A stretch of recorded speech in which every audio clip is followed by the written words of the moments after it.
할렐루야. 하나님이 함께 하시는 은혜와 평강이 오늘도 주님 앞에 나와 예배드리시는 여러분 모두에게 충만하기를 기원합니다. 오늘은 사도행전 13장 21절에서 23절의 말씀을 가지고 하나님 마음에 맞는 사람이라는 주제로 은혜를 나누고자 합니다. 하나님과의 영적인 주파수를 맞추고 믿음으로 살려고 애썼던 사람, 거룩한 분노를 갖고 죄악된 것과 맞짱을 떴던 사람, 자신의 실수와 허물로 인하여 슬피 울며 통곡한 회개의 사람, 그리고 일생 동안 최선을 다하며 하나님 마음에 합당한 삶을 산 사람, 그 주인공을 함께 만나보고자 합니다. 사도행전 13장은 바울과 바나바가 안디옥 교회에서 파송을 받아 비시디아 안디옥이라고 하는 곳에 가서 안식일 날 회당에서 예수 그리스도의 복음을 증거하면서 전도한 내용이 소개되어져 있습니다. 특별히 바울은 예수님을 소개하기 위해서 구약의 역사를 간략하게 소개합니다. 하나님께서 이스라엘을 통하여서 어떠한 구원의 역사를 이루셨는지, 어떻게 하나님께서 일을 행하시고 또한 은혜를 베푸셨는지를 말씀하고 있습니다. 특별히 오늘 본문에 보면은 하나님께서 다윗을 보시고 내 마음에 맞는 사람이라고 말씀한 내용이 나오지요. 즉 하나님 마음에 꼭 맞는 사람이라는 뜻입니다. 이 말씀은 단순히 다윗의 외모가 잘생겨서 하나님 마음에 맞았다는 게 아니에요. 사무엘상 16장 7절에 보면 하나님은 나의 보는 것은 사람의 것과 같지 아니하니 사람은 외모를 보거니와 나 여호와는 중심을 보느니라 라고 했습니다. 그러므로 다윗은 그 중심이 하나님 보기에 심히 아름다웠던 사람이고요. 그래서 하나님이 좋아하는 사람이 된 것이라고 믿습니다. 동시대를 살았던 베냐민 지파 사람 기스의 아들 사울은 40년 동안 이스라엘의 왕으로 다스리다가 패함을 당하였는데 그 이유는 하나님의 마음에 어긋난 삶을 살았기 때문이지요. 불신앙과 불순종의 삶을 살다가 결국 패함을 당하고 말았다는 겁니다. 하지만 다윗은 달랐습니다. 그는 어떠한 삶을 살았기에 하나님 마음에 맞는 삶을 살았을까요? 늘 한결같이 하나님을 믿고 섬기며 겸손히 살았던 사람 다윗을 통해서 우리가 다시 한번 우리의 믿음의 현주소를 확인하는 시간이 되었으면 합니다. 먼저 다윗은 모든 영광을 하나님께 돌리려는 선한 마음의 소유자였습니다. 하나님이 세상을 창조하신 것도 또한 사람을 만드신 것도 영광을 받기 위함이라고 그랬지요. 하나님이 받으셔야 할 영광을 마땅히 하나님께 돌리는 것은 당연한 일입니다. 사무엘상 17장에 보면은 블레셋과 이스라엘 간의 전쟁이 소개되고 있습니다. 우리가 잘 아는 것처럼 블레셋의 골리앗이 이스라엘의 백성들에게 두려움을 주고 또한 하나님을 모욕하며 겁박을 하지요. 그러한 가운데 소년 다윗이 아버지의 심부름으로 전쟁터에 갔다가 그 모습을 보게 됩니다. 그 누구도 골리앗과 싸우려고 하지 않습니다. 물론 이스라엘에도 용맹스러운 군사들이 있었지요. 사울 왕도 키가 크고 또한 싸움도 잘하는 사람이었지만 그 역시도 감히 골리앗 앞에는 맞장서지 못했습니다. 그런데 소년 다윗이 그 골리앗과 싸우겠다는 겁니다. 이미 전쟁터에 나가 있는 형들도 다윗을 말렸고 또 사울 왕도 만류하였지만 그의 의분을 가로막을 수는 없었던 것으로 보여집니다. 결국 다윗은 자신이 가지고 있었던 막대기와 물매를 가지고 골리앗과 맞서게 되지요.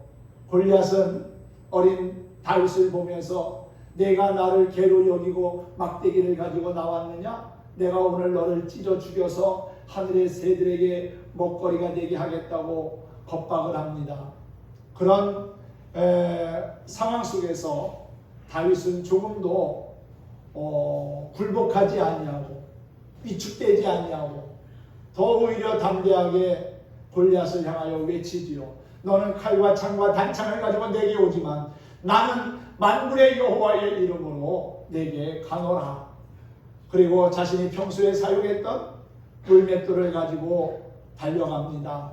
그리고는 골리앗을 향하여 던졌는데 그것이 바로 골리앗의 이마에 적중하지요. 순간적으로 일어난 일이었습니다. 그렇게 큰 소리치고 장대하던 거인 골리앗이 쓰러지고 말았습니다. 혼비백산하여 블레셋 사람들은 다 도망가고 다윗은 골리앗의 칼을 빼서 그의 목을 치지요. 결국 그날의 이스라엘이 큰 승리의 역사를 이룹니다. 그 모든 영광을 다윗은 하나님께 돌렸습니다.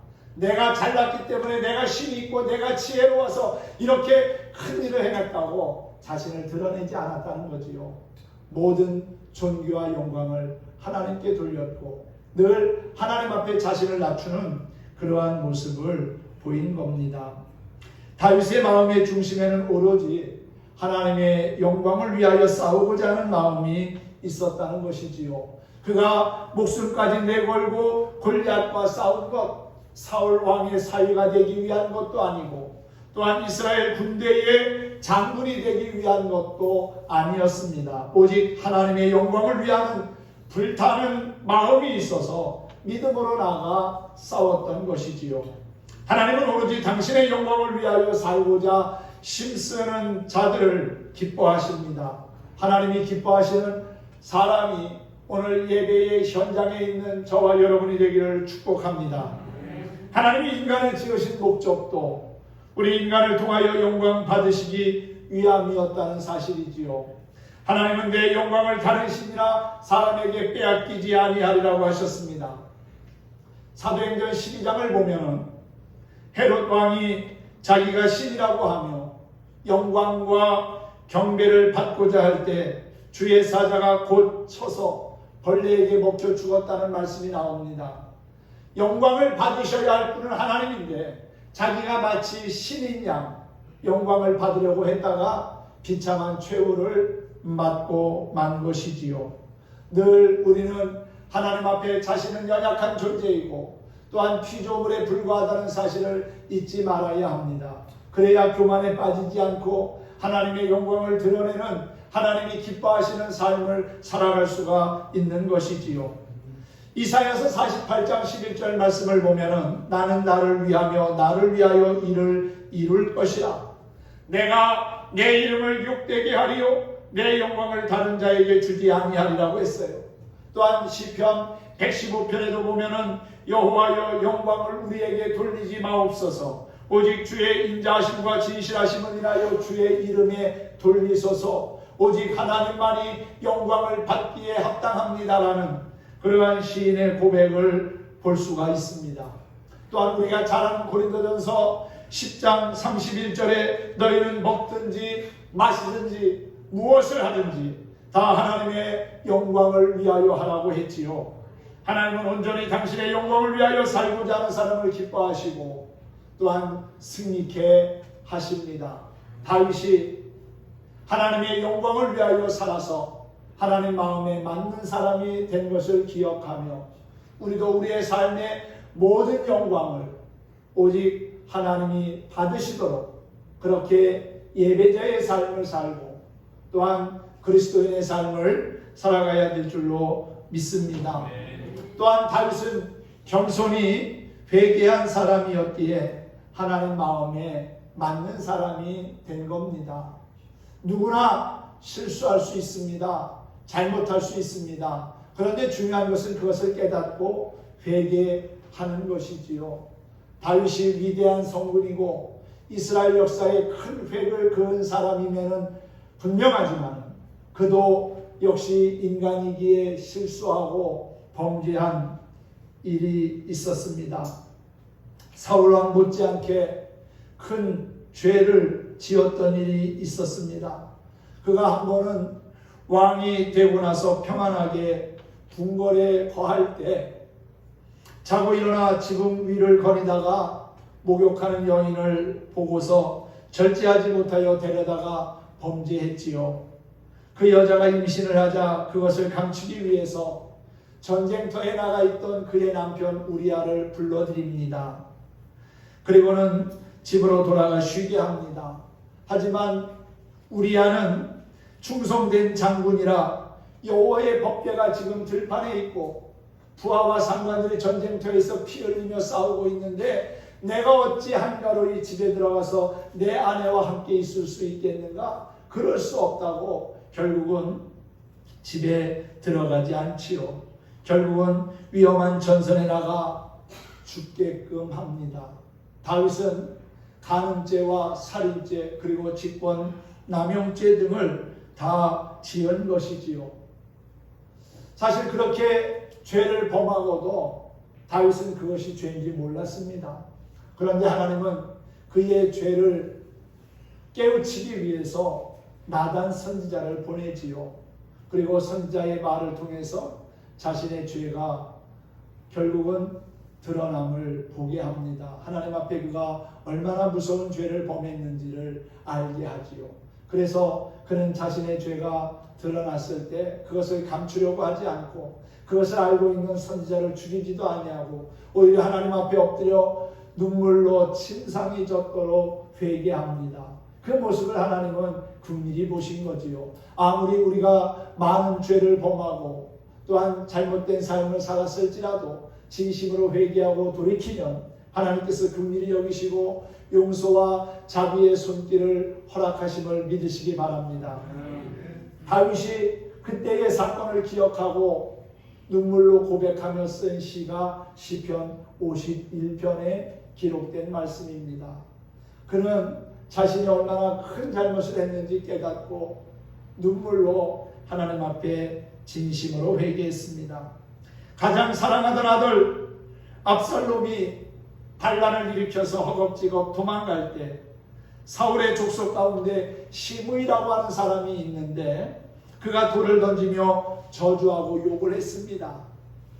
다윗과 함께 도망가던 아비새라고 하는 장군이 다윗이여 내가 가서 저놈의 목을 칠까요?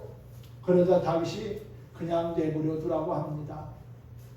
저가 저주하는 것 여호와께서 저를 명하신 것이니 저주하도록 내버려 둬라. 또한 다윗은 아들이 반란을 일으킨 것도 후궁들이 욕을 본 것도 시므이가 자신을 저주하고 욕한 것도 모두 자기가 범한 죄값으로 마땅히 받을 것을 받는다고 하며 하나님이 주시는 채찍으로 생각하고 겸손히 회개했습니다. 그러한 회개하는 모습이 결국은 하나님 마음에 맞는 모습이 된 것이지요. 후에 그와 동침했던 밧세바의 몸을 통해서 아들이 나왔을 때 그 아들이 그만 죽고 말지요. 두 번째 태어난 사람이 솔로몬입니다만 첫 번째 태어난 아들은 그만 죽고 맙니다. 그러한 상황에서도 그는 원망하지 않았습니다. 결국 이렇게 깊이 회개하는 다윗을 하나님은 사랑하셔서 왕권도 위신도 다 회복시켜 주시고 또한 그를 저주하던 시므이가 나중에 돌아와서 용서를 구할 때 무릎 꿇고 빌게 하셨지요. 하나님은 겸손히 회개하는 자를 기뻐하시고 은혜를 주시는 참 좋으신 분입니다. 다윗은 이렇게 회개했기에 하나님 마음에 드는 사람이 된 것입니다. 그러나 오늘 본문에서 소개하고 있는 사울은 어떻습니까? 유명한 사무엘 선지자가 간곡히 말하는데도 고집부리고 회개하지 않아서 하나님은 그를 왕의 자리에서 내려오게 하셨지요. 여러분, 하나님이 패하시는데 어떻게 설 수가 있겠습니까? 하나님은 40년 동안 이스라엘을 다스릴 수 있도록 그에게 많은 것을 주셨습니다. 그에게 힘과 권력과 능력도 주셨지요. 그런데 그는 그것을 하나님께 감사하지 아니하고 오히려 자기가 잘나서 그런 것처럼 불신앙과 불순종으로 범죄하여 결국은 왕의 자리에서 내려오게 되었고, 하나님이 다윗을 왕으로 세우셔서 그로 하여금 이스라엘 백성들을 이끌어가는 리더가 되게 하셨습니다. 오늘 본문 22절에 보니까 다윗을 왕으로 세우시고 증언하여 이르시되 내가 이새의 아들 다윗을 만나니, 하나님께서 다윗을 만나보니까 어떻다는 거예요? 내 마음에 맞는 사람이라 내 뜻을 다 이루리라 하시니라. 하나님은 하나님 마음에 맞는 다윗을 통하여 하나님의 뜻을 이루셨다는 겁니다. 그리고 그 후손을 통해서 결국 이 땅을 구원할 메시아를 보내셨는데 그분이 누구라는 거예요? 바로 예수님이라는 거지요. 그래서 23절에 보면 하나님이 약속하신 대로 이 사람의 후손에서 이스라엘을 위하여 구주를 세우셨으니 곧 예수라 그랬지요. 다윗의 혈통을 통해서 예수님이 오시게 되었다는 거지요. 그 다윗이 어떤 사람입니까? 하나님 마음에 맞는 사람이었어요. 겸손한 사람이었고요. 또한 자신의 죄에 대하여 애통해하며 회개하는 사람이었다는 겁니다. 사랑하는 성도 여러분, 하나님 앞에 알고 모르고 지은 죄에 대해서 진심으로 회개하는 자가 되기를 소망합니다. 겸손히 회개하는 자를 통해서 하나님은 오늘도 구원의 역사를 이루어 가십니다. 또한 그는 넓은 마음으로 용서할 줄 아는 사람이었습니다. 사무엘하 3장 1절에 보면은 사울의 집과 다윗의 집 사이에 전쟁이 오래매 다윗은 점점 강하여지고 사울은 점점 약해져 가느니라 하는 말씀이 나옵니다. 하나님 앞에 불신앙적인 삶을 사니까 사울의 집은 점점 쇠약해져 갔고 오히려 다윗의 집은 점점 강성해지는 흥해가는 역사를 보게 되었다는 겁니다. 사울은 자기 잘못은 회개할 줄 모르고 복수심에 불타 다윗을 죽이려고 쫓아다녔습니다. 하지만 다윗은 어떻습니까? 피하고 쫓겨다니면서도 그를 용서하고 이해하려고 애썼습니다. 한 번은 사울이 다윗을 죽이려고 쫓아가다가 지쳐서 군사들과 함께 엔게디의 굴 속에 들어가 쉬면서 잠을 자게 되었는데 마침 그 굴 속에는 다윗과 그의 부하들이 이미 들어가 숨어 있었습니다. 이 사울의 군사들이 다 잠들어 있기 때문에 그냥 습격하면은 사울과 그의 군사들을 전멸시킬 수 있는 좋은 기회입니다.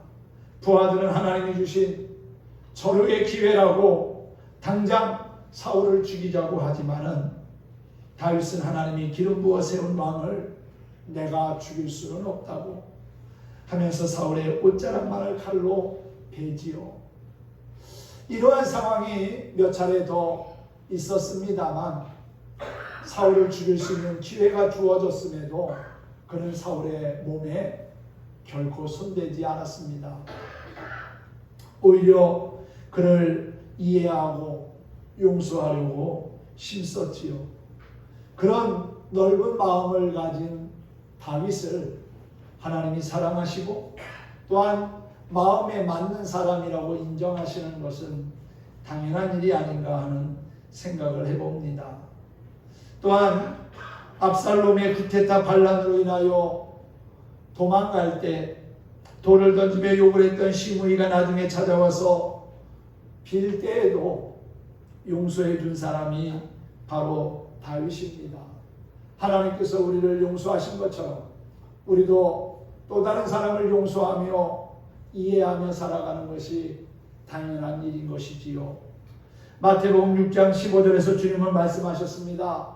너희가 사람의 잘못을 용서하지 아니하면 너희 아버지께서도 너희 잘못을 용서하지 아니하시리라. 용서하는 자가 결국은 용서를 받을 수 있다는 것이지요. 미국 남북전쟁 때 탈영병 하나가 사형을 받게 되었는데 그는 과부의 외아들이었습니다. 그래서 아브라함 링컨 대통령을 찾아가서 애원했더니 특사를 내려 살려줬습니다. 그때 링컨 대통령을 만나고 나오는 어머니가 이렇게 중얼거렸다는 겁니다. 그래, 내 그것이 꼭 거짓말인 줄 알았어. 그 어머니는 링컨이 못생기고 또 험악하게 생긴 사람이란 소문을 듣고 갔는데 자기 아들을 용서해주고 살려준 링컨의 얼굴을 직접 보니까 환하게 천사같이 잘생겼다는 겁니다. 진정 관용하는 사람은 널리 용서하시고 품어주시는 하나님 마음에 합한 사람입니다. 여러분, 용서하며 관용을 베풀며 살아서 하나님 마음에 맞는 진정한 그리스도인이 될 수 있기를 주님의 이름으로 축원합니다. 또한 다윗은 자신의 과거를, 비천했던 과거를 결코 잊지 않았던 겸손의 사람이었습니다. 그의 과거는 어떻습니까? 어린 시절에 그는 양을 치는 목동이었습니다. 목자는 그 당시에 별 볼 일 없는 그러한 직업의 한 부분이었지요. 다윗은 이새의 막내 아들로 양을 치는 그러한 목동이었는데 하나님이 그 중심을 보시고 왕으로 삼고 존귀한 사람이 되게 하셨습니다. 그는 높은 자리에 올라가서도 결코 교만하지 아니하고 자신의 과거를 잊지 않는 경험을 보였습니다.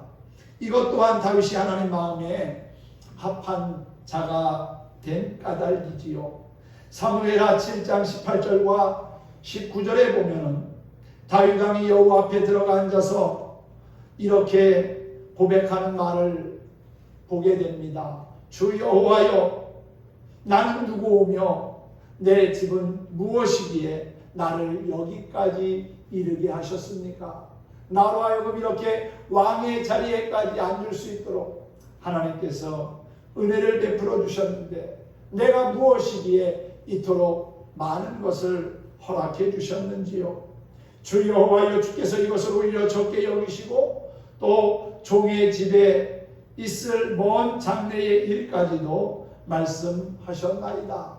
주 여호와여, 이것이 사람의 법이니이다 라고 고백했습니다. 그런데 사울은 처음에 겸손했지만은 왕이 된 뒤에는 교만하고 고집세고 완고해서 사람의 충고도 하나님의 말씀도 듣지 않았습니다. 그래서 결국은 왕의 자리에서 쫓겨날 수밖에 없었던 것이지요. 하나님은 지금도 자신의 부족함과 연약함을 깨닫고 겸손하게 행하는 자를 눈여겨보십니다. 또한 그러한 사람들을 통해서 하나님의 구원의 역사가 흘러가게 하신다는 사실이지요. 신명기 32장 7절을 보면은 옛날을 기억하라, 역대의 연대를 생각하라는 말씀이 나옵니다. 비천했던 과거를 잊지 말고 겸비하는 자만이 오직 하나님께 영광을 돌리며 또한 하나님께서 주시는 은혜와 복을 누릴 수 있는 겁니다. 과거의 모습을 기억하며 지금의 나 되게 하신 것은 하나님의 은혜였습니다 라고 그렇게 고백할 수 있는 우리 모든 성도들이 되기를 축원합니다. 그리고 또 한 가지, 다윗이 하나님 마음에 맞는 사람이 된 것은 자신의 소중한 것, 자신의 귀한 것을 하나님 앞에 아낌없이 드렸기 때문입니다. 사무엘하 7장 2절에 보면 다윗이 이런 말을 합니다. 나는 백향목 궁에 살거늘 하나님의 궤는 휘장 가운데 있도다 그랬어요.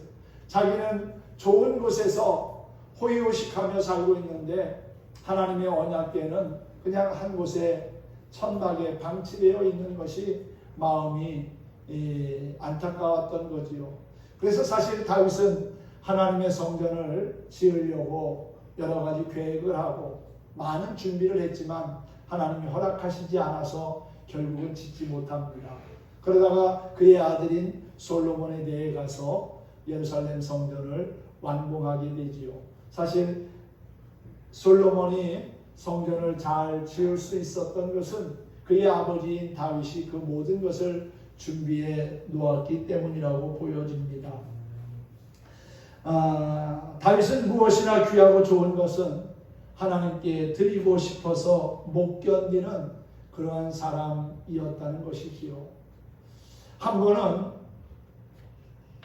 블레셋과의 전쟁을 치르던 가운데 혼잣말로 베들레헴 성문 곁에 우물이 있는데 그 우물의 시원한 물을 내가 한 잔 마시면 얼마나 좋을까 하면서 혼잣말로 이야기하는데 그 말을 옆에 있는 군인들이 들은 겁니다. 3명의 용사들이 칼을 들고 베들레헴으로 들어갑니다. 그 베들레헴 안에는 이미 블레셋 군사들이 진을 치고 있습니다. 적진을 향하여 돌진하는 그것은 쉬운 일 아니지요. 목숨을 내걸어야 하는 일입니다. 그 3명의 용사들은 결국 베들레헴에 들어가서 성문 곁에 있는 우물의 물을 길어가지고 다윗에게 갖다 줍니다.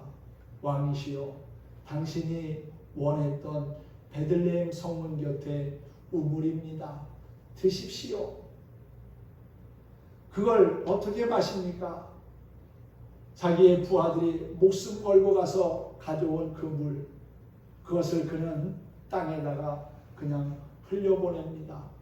그것은 그냥 단순한 물이 아니라 자기 부하들의 목숨과도 같은 것이었기에 그것을 하나님께 드린다고 하면서 땅에다가 붓지요.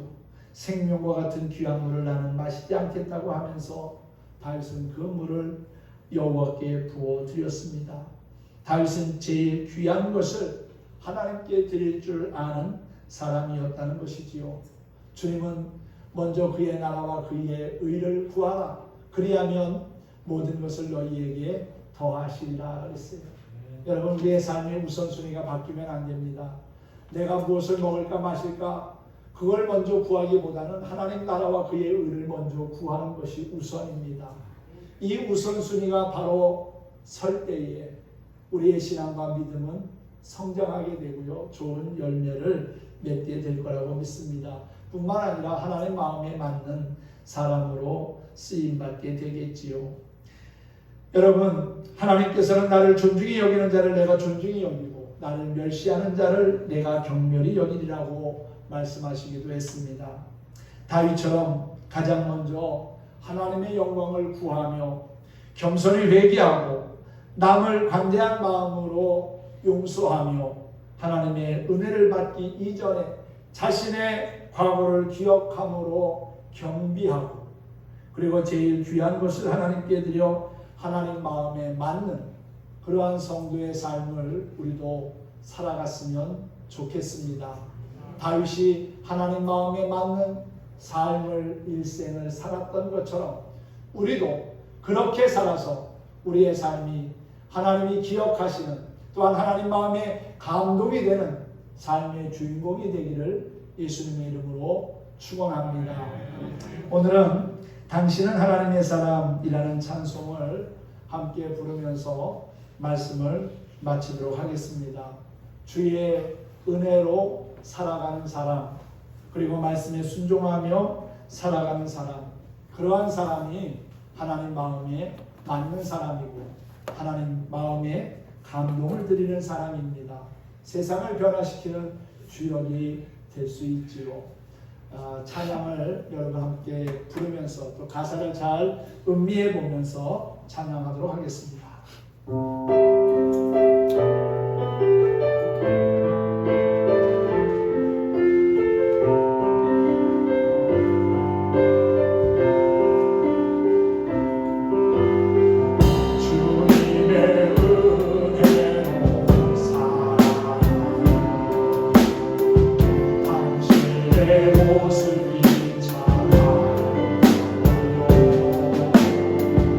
주님의 사랑이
또 살아가고 있습니다. 말씀에 순종하며 살아가는 사람이 하나님 마음에 맞는 사람 아니겠습니까? 주님이 맡긴 사명 감당 잘하는 우리의 모습을 하나님은 오늘도 기대하십니다. 하나님을 감동시키며 또한 세상을 변화시키고자 힘쓰는 저와 여러분이 되었으면 합니다. 다윗처럼 무엇보다도 하나님의 영광을 구하고 겸손히 회개하며 또한 용서하고 하나님의 은혜 받기 이전에 자신의 과거를 겸허히 돌아볼 뿐만 아니라 제일 귀한 것으로 하나님 앞에 드리기를 힘쓰는 그러한 다윗과 같은 믿음을 가지고 우리의 남은 여생이 하나님 마음에 맞는 좋은 모습으로 하나님께 영광이 되고 또한 주변 사람들에게도 선한 영향력을 끼쳐나가는 신실한 그리스도인이 될 수 있기를 주님의 이름으로 축원합니다. 축복합니다.